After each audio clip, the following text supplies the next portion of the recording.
당신에게도 처음이 있었다. 모두의 찬사를 받은 첫 걸음마.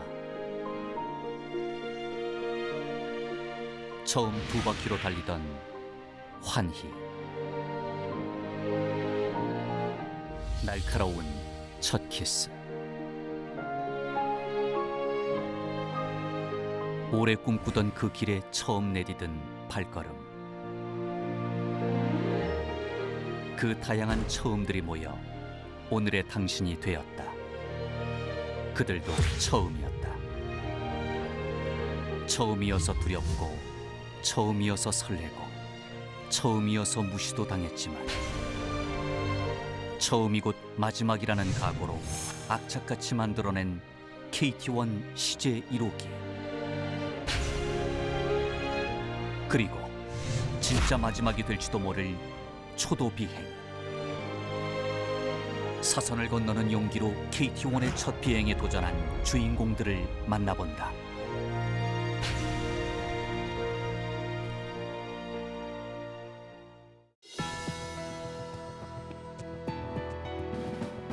여러분 안녕하십니까?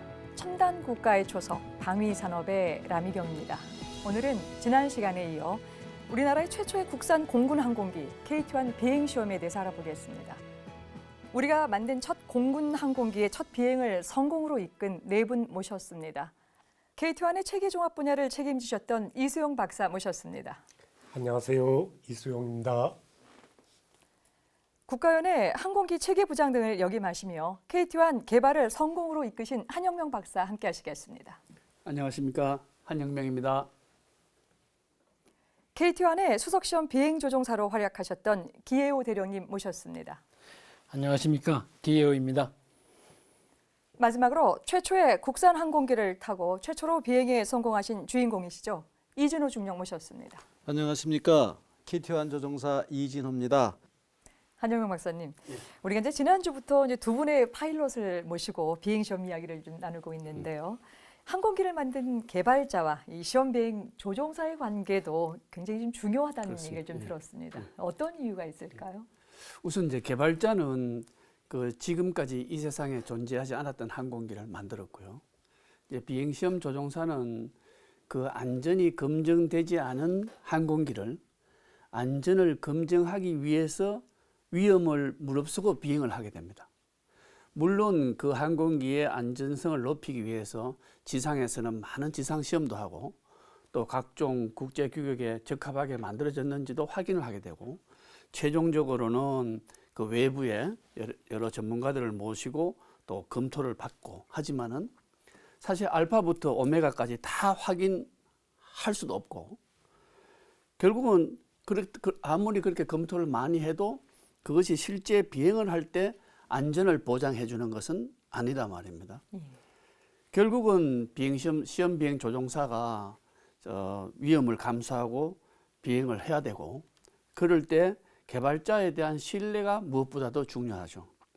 마찬가지로 개발자도 그 많은 예산과 시간과 인력을 투입해서 만든 그 항공기를 그 조종사 한 명한테 맡겨가지고 그 사업의 그 승패를 의존하기 때문에 개발자도 사실은 그 조종사에 대한 신뢰가 굉장히 중요하죠. 그래서 둘 간의 관계는 그 키워드는 상호 신뢰입니다. 상호 신뢰가 없이는 그 사업이 성공할 수가 없었고, 그 우리 KT1의 경우에는 우리 이제 이진호 당시 소령이 초도 비행 한 1년 전에 영국에서 이제 교육을 마치고 우리 개발팀에 합류를 하게 됐는데, 그때는 이미 저희들이 이제 설계가 많이 진행이 됐고 제작이 들어가는 그런 상황이었기 때문에 설계가 어느 정도 픽스가 된 상태에서 당시 시험 비행 조종사가 와서 여러 가지 다른 의견들도 얘기를 하고 또 여러 가지 지적도 하고 하니까 연구원들이 사실 자존심도 상하고 또 자기가 지금까지 해놓은 일에 대해서 그 존중을 못 받을 망정 이렇게 지적을 하게 되니까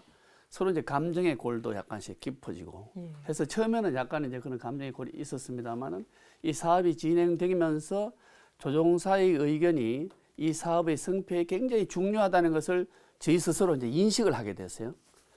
또 사실 조종사들도 여러 가지 지적을 하면서 거기서 우리 엔지니어들의 그 기술력이라든가 그들의 노력이라든가 그들의 열정을 확인하면서 또 조종사들도 엔지니어들에 대해서 신뢰를 하게 되었고, 그래서 저희들이 초도 비행할 즈음에는 그 상호 신뢰가 아주 돈독하게 되어가지고 아주 한 팀처럼 그렇게 일해 왔었습니다. 예. 결국 이제 항공기를 만드는 개발자와 또 시험병하는 이 조종사의 관계가 상호 신뢰가 전제가 된다라고 굉장히 중요한 말씀을 좀 주셨는데요. 여튼 KT-1은 우리의 어떤 첫 국산 항공기입니다. 그러니까 아무 경험도 없이 이 비행기를 개발해야 되는 개발자 입장은 뭐 말할 것도 없겠지만 그 비행기를 조종하고 운용해야 되는 이 공군이야말로 이 KT-1 이 사업에 굉장히 관심을 갖고 집중을 했었을 것 같다는 생각을 갖고 있습니다. 실제 초도 비행을 하기 전까지 이 KT-1 개발의 이 공군에 있어서의 분위기가 어땠는지 궁금하거든요. 오늘 이제 네 분 패널 중에 이 두 분이 실질적으로 이제 이 비행 조종사로서 또 이제 이 일을 하셨기 때문에 좀 먼저 여쭙겠는데요. 계호 대령님. 그 당시 좀 분위기가 어땠습니까?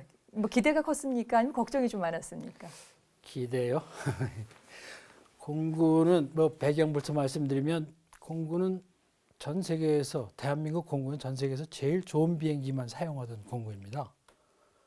아시다시피 L-19부터 시작해갖고 F4, F5, F-16, F-15에다가 F-35까지 보면 그야말로 미국에서 개발돼서 잘 사용하고 그러던 비행기, 거기다가 다 한결같이 베스트셀러만 우리 공군에서 받아들여서 썼습니다.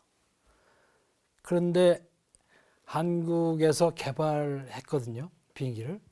그걸 또 개발해서 그냥 운용하는 것도 아니고 이거 시험한다 그러니까 얼마나 위험합니까? 예. 그래서 공군에서는 걱정이 컸죠. 걱정을 하다 보니까 이런 걱정 저런 걱정 하다 보니까 뭐 이렇게 해라 저렇게 간섭도 좀 하고, 그렇지만 공군도 우리 공군이 써야 될 거기 때문에 간섭뿐만 아니라 여러 가지 지원도 했습니다. 그래서 그 간섭이 사실은 그 귀찮게만 들리지 않았고 국방과학연구소는 좋은 하나의 그 운영 경험을 얘기해 준 거라서 잘 받아들여 갖고 제가 보기에는 아주 잘 그 개발의 성공의 밑거름이 되지 않았나 이런 생각이 듭니다. 예. 걱정을 많이 했습니다. 그러셨습니까? 이번에는 우리 이진호 중령께서. 이 비행기가 국산품이잖아요. 근데 우리는 국산품 하면은 플라스틱 바가지 생각합니다. 예. 그래서 당시만 해도 이제 그렇게 생각했기 때문에 우리가 만들었다 하는 것에 대해서 스스로가 좀 폄하하는 그런 분위기였었던 것 같아요. 예, 그러셨군요. 굉장히 많이 공군의 분위기를 이제 걱정이 되었다라는 걸로 이제 요약을 해볼 수가 있을 텐데요. 이수영 고문님, 이 초도 비행을 위해서 준비할 것이 많을 것 같은데 기본적으로 갖춰진 것이 많지 않을 것 같으니까 준비할 사항이 굉장히 좀 많이 있었었고 힘들었을 것 같다는 생각이 드는데요. 그 와중에 또 공군의 도움이 컸다고 하는데 어떤 이야기입니까? 정말 공군의 도움은 뭐 이루 말할 수 여기서 제가 일일이 말씀 못 드릴 만큼 여러 가지 도움을 많이 받았습니다. 좀 대표적으로 몇 가지를 말씀을 드리게 되면 저희들이 이제 항공기를 뭐 개발을 했습니다만은 시험을 하게 되면은 어쨌든 시험장이 있어야 되고 시험장이 일반적인 시험장도 아니고 개발 항공기다 보니까 여러 가지 뭐 계측이라든지 또 부대적으로 갖춰야 될 여러 가지 시스템이 있는데 그게 저희들 연구소에서는 하나도 되어 있지 않은 상태에서 어쨌든 공군에 이제 저 훈련 비행단 사천 기지에서 허락을 해 주셔가지고 처음에 11월 한 중순쯤 항공기를 91년 11월 한 중순쯤에 창원에서 항공기를 일단 다 조립을 했다가 거기에서 이제 로택시 저속 활주까지는 거기에서 이제 조금 넓은 공간이 있어가지고 몇 바퀴 도는 상태에서 다시 분해를 해서 육로로 윙하고 이제 동체하고 분해를 해서 육로로 창원에서 비행장 4층까지 이제 1시간, 일반적인 승용차인 경우는 1시간 걸리지만은 이동하는데 상당히 저속으로 가다 보니까 한 3시간 정도 걸려가지고 일단 시험장으로 옮기는 그 과정, 그 다음에 이제 거기 갔을 때 저희들 사무실도 없었고 뭐 정비고도 없었고 아무것도 없었는데 거기에서 이제 사무실 정비고, 물론 정비고의 행가의 일부를 할애를 해줘가지고 거기에서 이제 저희들 항공기도 정비도 하고 개척도 거기서 할 수가 있었고, 그러한 여러 가지 초도 비행하기 위한 여러 가지 시설을 일단 초창기 때 그렇게 지원을 잘 해주셨습니다. 그것뿐만이 아니라 이제 여기 조종사분들, 이 유능하신 조종사분들도 저희 사업에 이제 보내주셨고, 그 다음에 또 거기에서는 계속 훈련을 하다가 보니까 사실 그 비행 시간을 저희들 개발하는 항공기에 할애해주기가 그렇게 쉬운 일은 아닙니다. 그럼에도 불구하고 거의 뭐 날마다 한두 소티 1회 내지 2회씩 시험을 할 수 있도록 이렇게 시간을 할애도 해주셨고, 거기에 복잡한 공예까지 해주시고, 그 다음에 그 외에도 뭐 정비 시설이라든지 저희들 정비 뭐 여러 가지 공구라든지 이런 게 없을 때마다 그 옆에 정비팀한테 가서 또 아쉬운 소리 하면서 지원도 많이 받고, 항공 기름이라든지 그 다음에 조종사들이 쓰는 이제 산소 같은 것도 거기에서 빌려. 그 다음에 또 조종사들 계속 자격을 유지를 하기 위해서는 또 거기에서 훈련을 또 쭉 해야 되는데, 그러한 훈련 지원이라든지 좌우지간 뭐 말도 못할 정도로 여러 가지 도움을 많이 주셔가지고 사업을 성공시키는 큰 요소 중에 하나라고 생각을 합니다. 이준호 중령님, 첫 국산 항공기의 첫 번째 시험 비행의 조종사가 된다는 것이 무척 영광스러운 일일 텐데요. 이제 우선 어떤 과정을 거쳐서 KT1에 이제 이 시험 비행사로 선발이 되셨는지 그 과정을 좀 설명해 주면 고맙겠습니다. 이때 당시에 1989년도 후반기 말쯤 되는 그때였었는데요. 저는 그때 대한민국 공군 조종사 훈련을 담당하는 사천에 있는 공군 사물연비행단 작전과에서 계획장교 선임장교를 하고 있었습니다. 그리고 기본적으로는 제가 고등과정 교관 조종사였었거든요. 저희들이 비행도 가르치지만 지상 학술도 가르쳐요. 이 교관들이 꺼리는 과목이 비행역학, 비행 원리, 규정 및 간행물, 규정 절차 이런 것들인데 제가 그거 담당 교관이었습니다. 그리고 이제 그 항공기에 대한 관심은 평소에 있었죠. 근데 어쨌든 그 선발될 당시에 저는 그 작전과 선임장교를 근무하고 있었는데, 어느 날 그 당시에 작전부장 저희 이제 상관께서 저를 부르셔요. 그러더니 본인이 과거에 이제 선진국 이렇게 돌아다니면서 이제 보니까 개발 항공기 시험 비행 조종사라는 게 있더라. 이거는 뭐 이러이러하고 이런 거를 하는데 내가 보니 너는 이거 하면 딱 어울리겠어. 지금 뭐 준비가 되는지 모르겠지만 하여튼 준비해서 이거 한번 응시해 봐라. 그렇게 말씀해 주시는 거예요. 그래서 어쨌든 기대에 부응하자 그래서 사전에 뭐 기간은 많지 않았지만 선발 준비를 잘 했고, 그 뭐 다행인지 어쨌든 선두로 선발이 됐습니다. 근데 처음이라는 게 이렇게 사람들이 생각하는 것만큼 그렇게 뭐 영광스럽고 달콤하지만은 않아요. 예. 그래서 처음이라는 건 결국은 경험이 없다는 거잖아요. 예. 그러니까 경험이 없으니까 매사 새로운 거예요. 신천지가 항상 옵니다, 저한테. 그럼 뭘 보면 이거 맞나? 이대로 가도 되는 건가? 이거 뭐 누구는 알아야 돌다리도 두들기고 가지, 이게 지금 돌다리인지 흙다리인지 잘 모르는 그런 상황이었었는데, 근데 이제 시간이 지나니까 다른 건 없고요.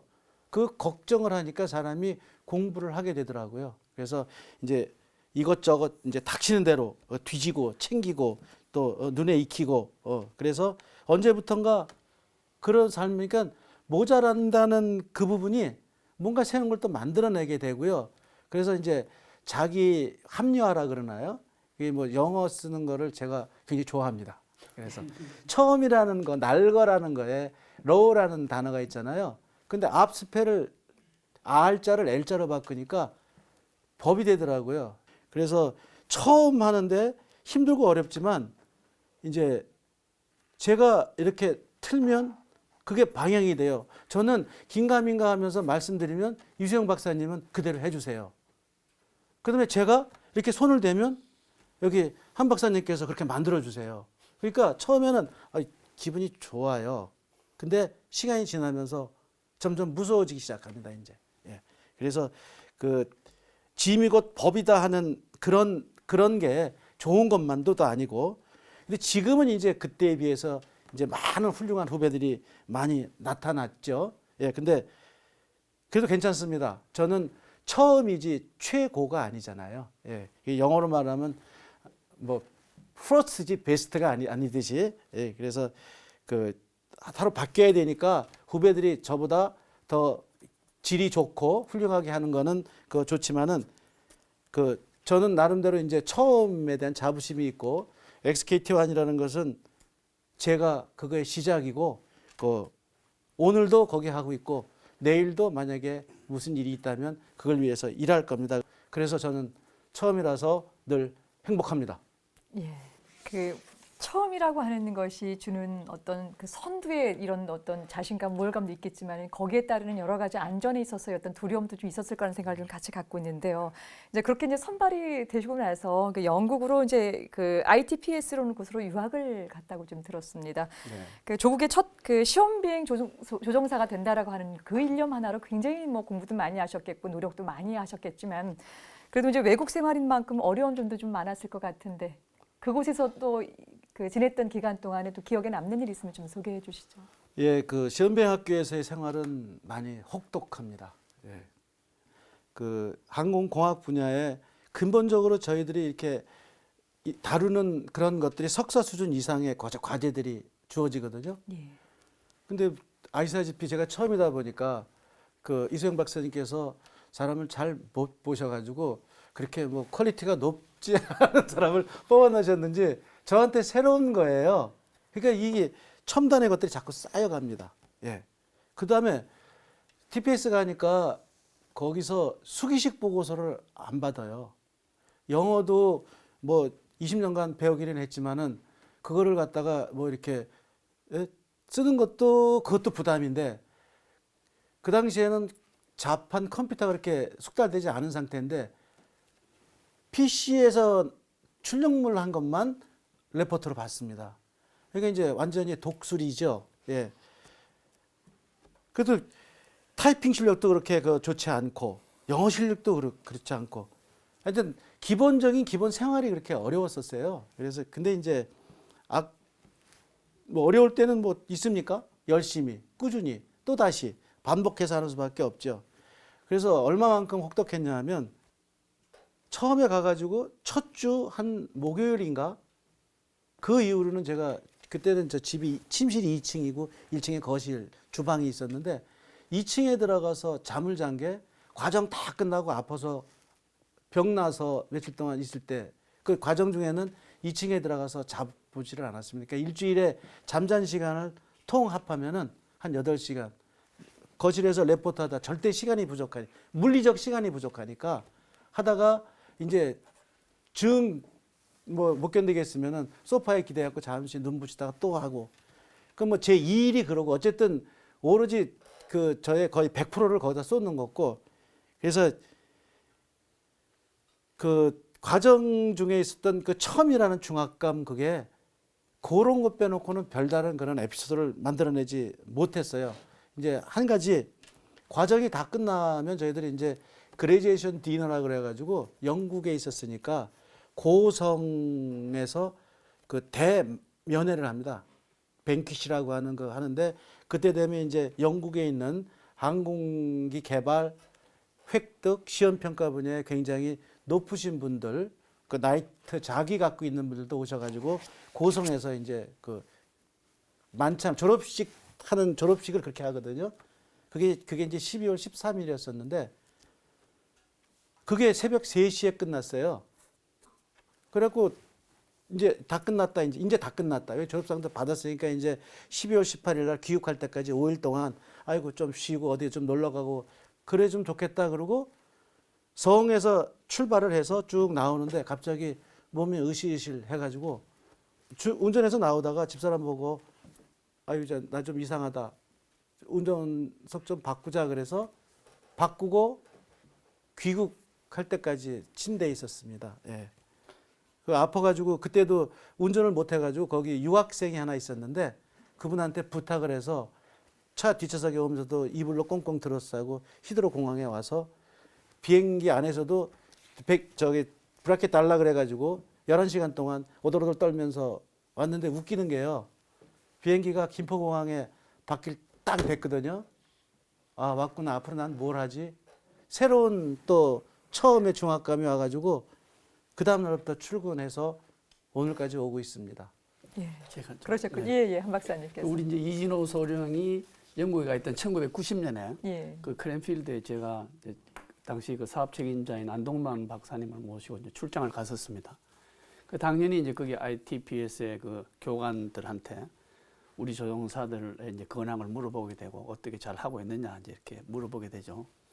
이제 그분들의 대답이 처음에는 이제 왔을 때는 그 언어 문제라든가 그다음에 어떤 이제 문화적인 차이 때문에 약간 이제 서투른 점이 있었지만은 그 우리 한국인 특유의 그 어떤 그 다이나믹함이라든가 그 열정이라든가 이런 거 그 사람들을 깜짝 놀라게 할 수 있는 그런 열정을 가지고 모든 교육과에 임해가지고 지금은 아주 우수한 학생이 되었다. 이런 이제 반가운 얘기를 들었었어요. 자, 저희들로서는 이진호 소령을 우리 사업의 초도 비행 시험 비행 조종사로 맞이하게 됐다는 것이 우리 사업의 큰 행운이 아니었나 저는 그렇게 생각을 합니다. 예, 그렇군요. 어쨌든 이제 ITPS에서 이제 이중용님께서 이제 교육 외에도 뭐 본인이 갖고 있는 성과 외에도 이제 많은 것들을 이제 얻으셨다고 이제 들었는데요. 특히 이제 우리나라에서 처음 이제 시행되는 비행에 있어서 중요한 어떤 자료를 갖고 오셨다 하는데 어떤 이야기입니까? 지금도 굉장히 의미 있는 자료가 하나 있습니다. 제가 그 TPS 과정 중에서 마지막에 이제 파이널 프리뷰를 위해서 제가 북아일랜드에 있는 항공회사에 가서 그 당시에 유명하던 그런 우리랑 비슷한 비행기를 이제 한 번도 타본 적이 없는 비행기를 이제 비행하러 거기 갔어요. 근데 저 혼자서 계획하고 실행하고 뭐 하다 보니까 이제 끝나고 밤에 혼자서 일을 하죠. 근데 저는 거기 이제 출장을 갔으니까 그쪽 컴퓨터를 사용하게 되는데 하다가 보니까 뭐 파일철들이 이렇게 있어요. 그렇게 들어가다 보니까 뭐 착 펼쳐졌는데 우리 KTX1하고 비슷한 내용의 자료들이 막 나온 거예요. 그리고 궁금해하던 수치들이 막 적혀 있고, 야 이거 있으면 좋겠다. 그래가지고 바로 이제 그 우리는 뭐는 저 ROC라 그러는데요. 작정 요구 능력 요구서 그걸 갖다 걔네들이 거기다 올려놓은 건데 원래는 거기에 못 들어가요. 그 파일 쪽으로. 근데 뭐 이렇게 두들기고 뭐 하다 보니까 잘못해서 들어간 거예요. 그거를 복사를 해서 그걸 이제 위에 이거 다 떼고 그걸 또 이제 두 개 이중 복사를 해서 그거를 또 꾸기꾸기 해가지고 이제 이상하게 그냥 뭐 비슷한 게 한 거가 막 했거든요. 해가지고 이제 내 가방에다 넣어가지고 왔어요. 그리해서 이제 여러 가지 자료들을 이제 그 가져오게 됩니다. 예. 그 가져온 자료들이 그 후에 물론 뭐 그냥 불용으로 없앤 것도 있지만 대부분은 굉장히 중요하게 잘 쓰여져서 아주 저는 기분 좋게 생각합니다. 예, 말씀 잘 들었습니다. 여러분께서는 지금 첨단 국가의 초석 방위 산업을 시청하고 계십니다. 인간이 만드는 모든 것은 테스트를 거쳐 완성된다. 기업에서 생산하는 제품뿐 아니라 일상 곳곳에서 이미 수많은 테스트가 진행되고 있다. 가장 일반적인 예가 요리다. 세상엔 셀 수 없이 많은 종류의 요리가 존재하고 같은 요리라도 만드는 사람의 실력과 취향에 따라 맛이 달라진다. 하지만 아무리 수십 년 경력을 자랑하는 인류 셰프라도 요리를 완성하기 전에 반드시 스스로 맛을 보기 마련이다. 요리가 완성되기 전 부족하거나 넘치는 맛이 무엇인지 테스트를 해보지 않으면 자칫 완성된 요리를 모두 버려야 할 수도 있기 때문이다. 옷을 만들 때도 마찬가지다. 디자인이 결정된 옷도 샘플을 제작해 피팅, 즉 실제 사람의 몸에 걸쳤을 때 잘 어울리는지를 테스트하고 수정을 거친 후 최종 완성품을 결정한다. 이 과정이 생략된다면 옷처럼 보이지만 입을 수 없는 옷이 될 뿐이다. 이처럼 테스트는 완제품에서 발생할 수 있는 오류를 미리 파악해 수정하는 과정이다. 도자기처럼 공정상 테스트가 불가능한 제품은 완성 후 다량의 실패작을 감수해야 할 경우도 있다. 항공기 제작 시 테스트가 갖는 비중은 절대적이다. 잘못 구워진 도자기는 깨버리면 그만이지만 잘못 제작된 비행기는 사람의 목숨을 안고 추락한다. 따라서 항공기는 제작 과정에서 셀 수 없이 많은 테스트를 진행한다. 부품 하나하나를 점검하는 것은 물론 제작 과정 내내 육상에서 다양한 환경을 설정해 설계의 적합성과 비행 안전성을 점검하고 그 결과에 따라 미세한 오류도 남기지 않고 모두 수정한다. 하지만 그 테스트만으로는 비행 안전을 보장할 수 없다. 재료의 신선도를 테스트하는 것으로 요리가 완성되지 않듯 설계와 부품에 문제가 없어도 하늘에서 발생하는 다양한 상황을 땅 위에서 모두 점검할 순 없기 때문이다. 결국 누군가 하늘에 올라 직접 확인해야 한다. 문제는 사고의 위험이다. 자동차나 함선도 실제 도로와 바다에서 테스트 주행을 실시하지만 사고가 주는 부담은 항공기의 시험 비행과 비교하기 힘들다. 시험 비행의 위험 부담에는 사업 전체의 성패는 물론 파일럿의 목숨도 포함되어 있다. 첫 국산 항공기 KT-1 시험 비행을 앞두고 많은 우려와 함께 테스트 파일럿에 대한 논쟁이 벌어진 것도 바로 이런 위험 부담 때문이었다. 네, 자료화면 잘 봤습니다. 개호 대령님, 우리 이제 조종사들이 이제 영국까지 건너가서 이제 훈련을 다 마치고 이제 돌아왔는데요. 이 다른 사람이 시험 비행 조종사로 투입됐다던 얘기가 있었었는데요. 그것도 좀 외국인 조종사에게 이렇게 맡길 뻔했다고 하는데 어떤 내용입니까? 저도 나중에 들었습니다. 예. 참 어처구니 없는 일이 아닌가 싶었는데 사실은 안전을 생각하다 보면 그런 생각이 나올 법도 합니다. 그 비행 시험이라는 것을 시작할 때 이게 뭐 덥석한 게 아니고 철저하게 준비된 상황에서 베스트가 하는 거거든요. 베스트 상황에서. 그러다 보니까 이 개발자 측에서 보면 이거를 안전하게 띄워야 되는데 우리 비행시험 조종사는 시험 비행학교라는 데서 잘 훈련이 되어 왔지만 실전 경험은 없었지 않습니까? 예. 그러니까 전체적으로 사업 진행을 하는 입장에서 보면 아 이러다가 잘못되면 큰일 나지 않냐. 사업 전체에 영향을 미치니 이건 경험 있는 사람한테 부여하는 게 옳지 않느냐. 근데 가만히 따지고 보면 이 원래 외국의 경우는 그렇게 합니다. 지금 경험이 많으니까 그 선배들도 많고 선배들이 초도 비행 해가지고 오다 보면 그 후배들이 그 같이 비행시험 경험을 해보고 그런 다음에 다른 비행기가 개발이 되면 거기에 초도 비행에 투입이 되는 게 이게 정상적입니다. 근데 우리는 그런 게 다 처음이지 않습니까? 근데 초도 비행을 만약에 안 하고 나면 안 하고 외국인한테 맡겼다면 그 다음에는 쉽냐? 그렇지 않거든요. 초도 비행이 가장 어렵다는 건 아닙니다. 가장 어려운 부분 그 비행 시험이 가장 막바지에 가장 어렵습니다. 정말 그때는 어려운 시험들만 다 뒤로 몰아놓기 때문에 그때가 정말 긴장해야 될 때인데 예. 초도 비행부터 피하면 그 다음에 어떻게 할 거냐 이런 생각 때문에 아마 생각을 고쳐먹었던 거 아닌가 이렇게 생각이 됩니다. 예, 그랬군요. 이제 외국인 조종사 투입을 듣고요. 이제 정작 이제 주인공이 되시는 이진호 중령님도 심정이 좀 어땠는지 궁금한데 어떠셨습니까? 우리 비행기는 우리가 책임을 져야 한다는 입장에서 저는 이제 외국인한테 맡기는 거는 바람직하지 못하다. 그리고 외국인한테 안 맡기면은 한국에는 저밖에 없으니까 제가 비행을 하겠습니다. 그러고 저도 제가 비행하겠다고 주장했던 그런 사람입니다. 예. 그런데 이제 조종사 본인뿐만 아니라요. 이제 국가위원 내에 있어서도 이제 이 반발이 굉장히 심했다고 이제 들었는데 특히 이제 오늘 이제 참여해 주신 우리 한영영 박사님께서 아주 적극적으로 나섰다고 하는데 어떤 이유에서 적극적으로 나섰고 그 배경 좀 설명해 주시죠. 일단은 무조건 좀 흥분을 했었죠. 그 얘기를 듣고. 그래서 우리가 이렇게 이제 고생을 하면서 어떤 사생활의 일부까지 희생을 하면서 적은 인력과 적은 예산으로 이렇게 하는 것은 우리 손으로 비행기를 만들고 그리고 우리 손으로 만든 그 비행기로 우리 조종사들을 훈련을 시켜서 우리나라의 그 하늘을 지키겠다 하는 그런 어떤 지고의 목표가 있는데 그 목표를 위해서 우리가 지금 이렇게 고생을 하고 있는데 처음부터 그 첫걸음부터 외국인한테 맡기겠다는 게 이게 말이나 되느냐.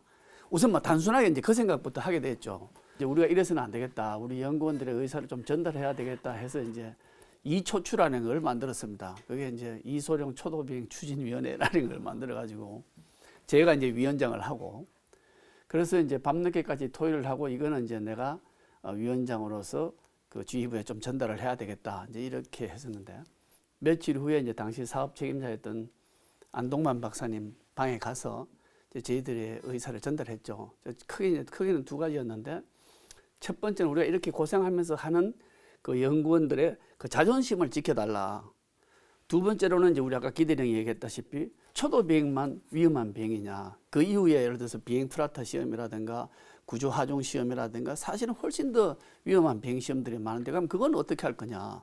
뭐 이런 식으로 이제 그 당시 사업 책임자한테 말씀을 드렸고 그때 상황이 외국인 조종사한테 초도 비행을 맡기겠다고 결정난 상태는 아니었고 하나의 그 위험 요소에 대한 대안으로 이제 검토하는 단계였기 때문에 어쨌거나 이제 저희들의 얘기가 어느 정도 그 의사 결정에 반영이 됐는지는 모르겠습니다만은 어쨌거나 이제 저희들의 의견들을 잘 수렴하고 해서 아주 현명한 판단을 내리셔가지고 결국은 우리 힘으로 초도 비행을 하게 됐습니다.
이제 여러 단계, 여러 분야의 사람들이 아주 좀 그 기본적인 땀을 흘리고 또 그런 과정 하나 이제 굉장히 중요하게 해서 결국은 이제 KT1 CJ 1호기가 이제 만들어지게 되고요. 이제 초도 비행을 이제 시작하게 되는데 언제 어떻게 이게 과정적으로 지금 진행이 됐습니까?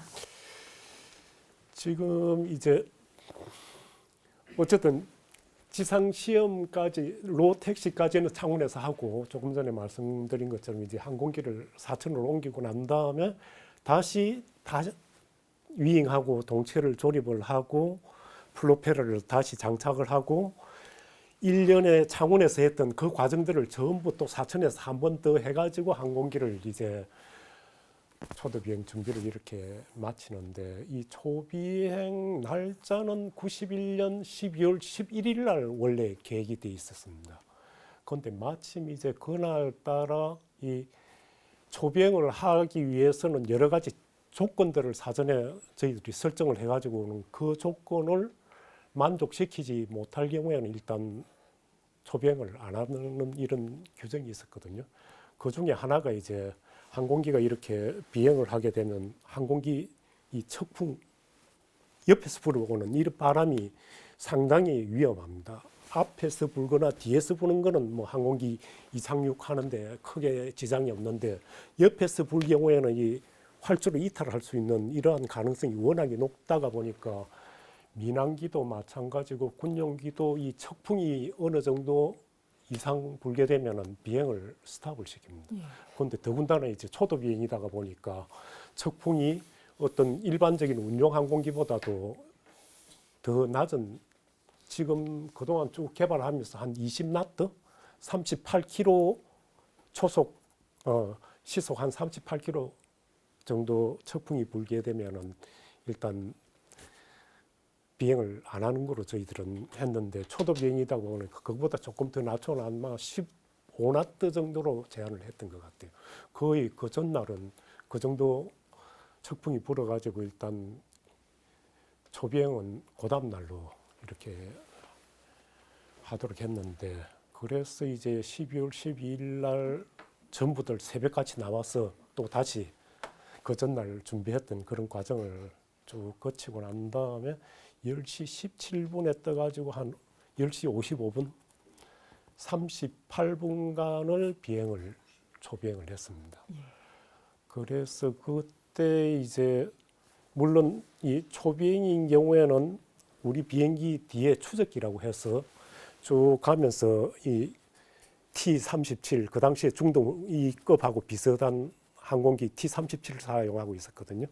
거기에서 계속 추적을 하는 이러한 비행을 하면서 이제 혹시나 뒤에서 육안으로 무슨 이상이 없는지도 쭉 안전 점검을 쭉 해주는 이런 준비도 했댔고, 또 한편으로는 김해 쪽에 헬기를 대기를 시켜가지고 비상대기까지 혹시나 어떤 상황이 벌어지게 되면 바로 출동을 할 수 있도록 이렇게 비상대기까지도 준비를 시켰고, 그다음 항공기 입장에서 보게 되면 이제 초도 비행하는 여러 가지 조건 중에 하나가 이제 속도를 얼마까지 할 거냐. 속도는 원래 이제 플라타인 경우에는 210나트까지는 랜딩 기어가 일단 들어간 상태에서는 210나트까지 이렇게 계산이 나왔습니다만은, 저희들은 이제 초비행 때는 랜딩 기어를 바깥쪽에 다 넣지 않고 그냥 낸 상태로 이렇게 비행을 하도록 했습니다.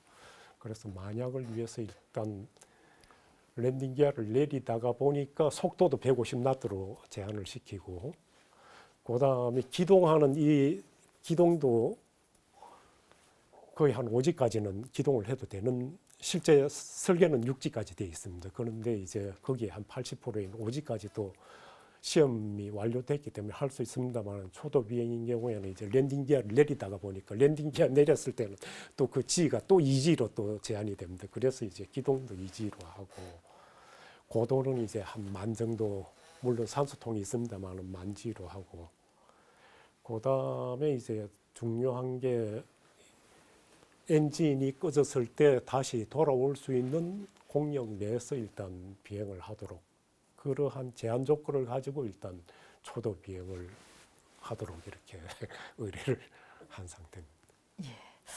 아마 이제 그날 사천 비행장의 모든 이제 관심이 우리 이제 오늘 계신 이준호 중령님께 이제 쏠렸을 텐데요. 그날 이제 그 KT-1 탑승해서 이륙에 성공하기까지 뭐 굉장한 기분도 들었을 테고 어땠는지 좀 소회를 좀 듣고 싶습니다. 만감이 교차했었다라고 그렇게 얘기를 합니다. 사실 그 처음에는 준비를 많이 했죠. 그래서 자신이었습니다, 아주. 그리고 저 그때 뭐 88할 때였었고, 예. 그래서 저희가 시험비행학교를 90년도 12월 18일 날 귀국을 했거든요, 마치고. 근데 그 다음 날 또 출근을 해가지고 초도비행이 91년도 12월 12일 날 했습니다. 원래 계획은 하루 전에 있다가 바람 때문에 밀려서 지연돼서 수년돼서 그렇게 됐는데, 그 1년 동안 준비를 많이 했습니다. 제일 처음에 공군 소령 조그만에 와가지고 시시콜콜 뭐 간섭하고 막 그래가지고 엔지니어들 막 힘들어하고 그러는데, 그 1년 동안 이제 비행기가 나오고 가서 저도 이제 이 비행기에 대해서 배워야 되고, 그 다음에 우리 엔지니어들 설계자들도 도대체 이 비행기가 어떻게 비행할 것이냐를 알아야 되고, 서로 이제 교감을 형성해서 초도 비행하기 전에 자신감이 팽배했다라고 말하는 거는 이미 비행하기 전에 제 비행기였었습니다. 만드는 거는 이수영 박사님 만드셨지만 그 후로 비행기가 운영되는 거는 그 당시에는 제가 했었거든요. 그러니까 비행만 남겨놨지 내 비행기였었어요. 유사기종이라고 하는 T-41이라고 하는 비행기가 있습니다. 사관학교에서 운영하던 그 비행기하고 우리 초도 비행할 때 추적기로 따라갔던 T-37이라는 비행기가 있거든요. 그거를 매달 양쪽에 가서 몇 번씩 비행을 하면서 저희들이 초도 비행할 때 뭘 할 것이냐를 정해놓고 우리 비행기가 없으니까 그 비행기를 가져가서 그걸로 연습을 한번 해보고 같은 비행기는 아니지만 그래서 유사 기종이라고 얘기합니다. 그래서 비행기도 이미 내 비행기고 이제 우리들 모두가 이제 다 열심히 일했고 그다음에 뭘 할 거가도 아이디가 됐고 준비가 됐고 그래서 실제로 이제 비행 전에 저희들 브리핑 하거든요. 다 하셨습니다. 이제는 제 할 일만 남았어요. 그러니까 여러분들께서는 쉬고 이제 제가 그걸 담당할 테니까 여러분들께서는 저를 보고 즐기십시오라고 당찬 그 자신감인지 그렇게 했었던 걸로 기억을 합니다. 그리고 이제 나가서 항공기 시동 걸고 지상 활주 전에 그 준비한 대로 임무를 완수해야겠다 다짐했죠. 근데 그런 마음이 조금씩 바뀝니다. 이게 이제 사람들 많이 있다가 엔진 시동 걸고 캐노피 닫고 이제 지상 활주 지시를 받고 딱 나가면 그 다음부터는 엔진 소리하고 라디오로 통해서 들려오는 관제사하고 저밖에 없어요. 우리 둘밖에 없네. 그럼 조금 초조해지기 시작했어요. 항공기가 이제 이륙 나가서 이제 빵 뜨고 이제 이륙했잖아요. 바퀴가 딱 떨어지는데 뒷목이 뻣뻣해 옵니다. 그래서 떴구나. 그러면서 아까는 관제사랑 우리밖에 없다 그랬잖아요. 근데 이제 나밖에 없구나. 그러면서 무슨 생각이 드냐면요. 어떡하지? 여하에 이거 할 거 다 하고 안전하게 내려와야 되는데 그런 생각밖에 없는 거예요. 그래서 정신 차려야지. 다음에 뭐지?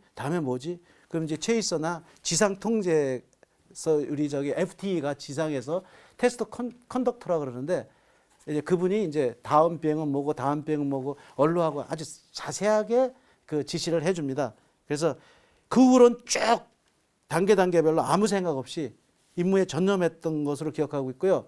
언제 정신 차렸냐? 착륙하고 엔진 끄고 캐노피를 빵 여니까 와 박수 소리에 뭐 하면서 뭐 야호 뭐 휘파람 소리가 막 들리는 거예요. 그 소리 듣고서 이제 비행 끝났구나. 예. 말씀 잘 들었습니다. 이제 이렇게 해서 KT1의 초도 비행이 성공리에 이제 마무리를 했습니다. 이제 직접 비행을 하고 돌아오는 파일럿은 물론이고요. 지상에서 그 과정을 지켜봤던 관계자들이 이제 만감이 교차했을 것 같은데 그날 이제 어떤 일들이 떠오르는지 오늘 다른 패널 분들 이야기 들으면서 마무리하도록 하겠습니다. 먼저 우리 이수영 고모님 어떠셨습니까? 네. 비행 시간이 아까 38분이라고 그랬는데 뭐 40분도 채 안 되는데 사실 비행기가 제일 위험한 게 이륙할 때, 그 다음에 착륙할 때. 그러니까 제일 위험한 그 순간이 끝나야 이게 안도를 할 수가 있는데 올라가고 난 다음에 저희들은 이제 지상에서 쭉 계속 보고 있습니다만은 또 뭐 금방 안 보일 때도 있고 계측실에서는 그게 계속 이제 추적돼 가지고 어떤 상태라는 걸 알 수 있는데 이제 거기에는 또 비행 시험을 하다가 보니까 상당히 인원을 제한을 하고 있습니다. 여러 사람들이 들락날락하고 시험하는데 지상도 있다고 보니까 어쨌든 한두 번 들어가 보니까 뭐 상황은 상당히 양호한 상태에서 쭉 진행이 되는데 그렇게 시간이 길 수가 없어요. 물론 뭐 모니터실에 들어가서 쭉 보니까 항공기 상당히 뭐 안정적으로 운영이 되고 있긴 한데 어쨌든 기다리는 시간이 상당히 길게 느껴졌고 그다음에 쭉 들어오는데 보니까 제가 어떤 착각을 했는가 하기에는 랜딩 기어가 이렇게 접혀져 있는 이런 멀리서 보니까 그렇게 보였어요. 순간적으로 랜딩 기어는 계속 내놓고 있었는데 이게 그래서 잘못해가지고 랜딩 기어가 이렇게 반쯤 접혀졌나 했더니만 나중에 보니까 이 랜딩 기어 바깥쪽에 페인트 자체가 좀 사각으로 이렇게 칠해져 있다가 보니까 멀리서 보니까 그렇게 보였던 그러한 착각, 그래서 깜짝 놀랐고 착륙 딱 하고 나니까 저도 모르는 사이 그리고 뒤에 등줄기에서 쩌르르 하는 감이 그냥 그래서 뭐 같이 뭐 꿀하고 이제 얼마나 그 정말, 당시가 이제 마음 졸이고 이제 성공하고 돌아온 이제 그런 이제 소회를 좀 말씀을 좀 주셨는데요. 이번엔 한용명 박사께서 어떠셨습니까? 그날이 상당히 추웠어요. 예. 그날따라 굉장히 추웠고 그래서 아주 그때 그 두꺼운 파카를 입고 이제 주기장에서 이제 지켜보고 있었는데 우선 저는 이제 당시에 그 이소룡한테 대한 상당히 그 신뢰가 가 있었기 때문에 잘 해낼 것이다라고 이제 믿는 마음은 있었습니다. 그런데 이제 KT1이 무사히 이륙했을 때는 기뻤다기보다는 저기 무사히 착륙해야 될 텐데 하는 그 걱정이 사실 먼저 앞서더라고요. 그 다음에 이제 좀 미안한 얘기지만은 혹시 뭐가 잘못되더라도 제가 맡은 분야는 아니었으면 좋겠다 하는 이런 좀 그 비겁한 생각이 사실은 그때 들더라고요. 그러다 이제 무사히 착륙한 후에는 물론 이제 다 똑같은 심정이었죠. 다 같이 환호하고 뭐 울컥도 하고 뭐 이렇게 했지만은 그러나 이제 마음 한편에서는 이제 제가 나름 마음을 이제 다잡았죠.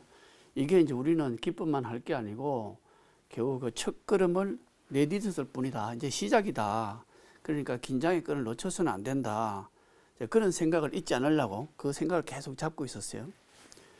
그리고 이제 당시에는 이게 또 보안성이 있었기 때문에 이 초도 비행을 했어도 뭐 저희 가족도 제가 뭘 하는지 잘 모르니까 어디 가서 이렇게 내놓고 자랑할 수 없던 그런 아쉬움도 같이 있었고 그러나 한마디로 굉장히 기뻤죠. 환호했죠.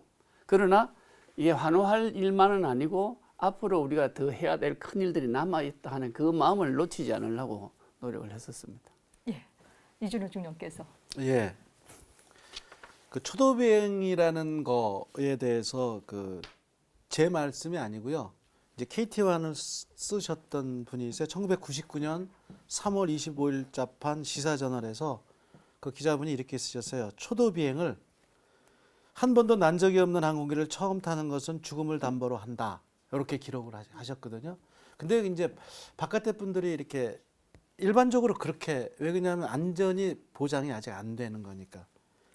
근데 전 세계에 저 같은 시험 비행 조종사가 지금 뭐 계신 분 안 계신 분 밖에 수만 명이 계신데 신기종 브랜뉴 항공기의 초도 비행을 경험한 사람은 그 현존하는 항공기 대수만큼밖에 없잖아요. 그러니까 저희 같은 사람들이 신기종의 초도 비행의 기회를 잡는 것은 그 퇴폐적인 감상, 아까 같이 뭐 죽음이니 뭐니 뭐 위험이 이런 것보다는 신께서 내리신 영광이다라고 느낍니다. 그리고 저뿐만이 아니고 이 후에 있을 모든 사람도 신기종에 대한 아직 검증 안 된 비행기에 대해서 초도 비행을 할 때 그 누구도 거부하지 않고 기꺼이 자발적으로 그렇게 참여할 거로 그렇게 생각합니다. 그래서 초도 비행에 대한 감은 신이 내린 영광이다 라고 생각을 합니다. 네. 오늘 네 분 말씀 정말 잘 들었습니다. KT1 시제 1호기의 첫 비행 어떻게 보셨습니까? 비록 이제 안락한 비행은 아니었지만 말로 듣기만 해도 가슴 벅차고 정말 훌륭한 비행이라고 얘기할 수 있겠습니다. 다음 주에도 멋진 비행이 준비되어 있습니다. 많은 시청 부탁드리겠습니다. 오늘 여기서 마무리하겠습니다. 안녕히 계십시오.